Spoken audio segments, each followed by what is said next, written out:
voir avec certitude ce qui en résultera. Quelque chose de similaire est arrivé au peuple d'Israël dans ce passage. La traversée du Jourdain et l'entrée en Canaan furent, pour eux, un moment décisif. Aujourd'hui, nous pouvons aussi faire face à une traversée difficile dans nos vies. Que faire alors? Voyons dans le passage. Prendre un temps de repos. V1. Et ils s'y reposèrent avant de passer dessus.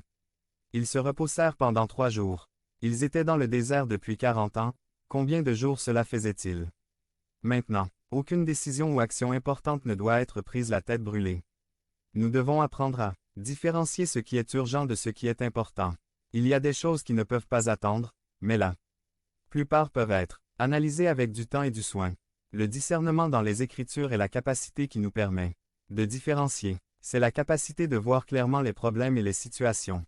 Nous avons désespérément besoin de cultiver cette capacité spirituelle qui nous permet de distinguer le bien du mal. Ils avaient besoin de ce repos car ce à quoi ils seraient confrontés serait plus grand que leur force.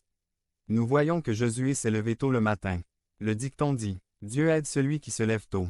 Le repos n'implique pas l'inaction mais plutôt une recherche de communication entre nous et Dieu, que ce soit à travers la méditation, la prière, sa parole, etc. ILL. Quand j'étais adolescent, j'ai passé une bonne partie de mes vacances au camp baptiste de Yumuri, Matanza, Cuba. Au-delà du plaisir des cours, des jeux et de la bonne compagnie, j'ai toujours recherché du temps seul avec Dieu, une pause dans ma vie quotidienne pendant laquelle je pourrais, avec son aide, identifier où j'en étais dans ma vie et ce qui pourrait être mes possibilités futures.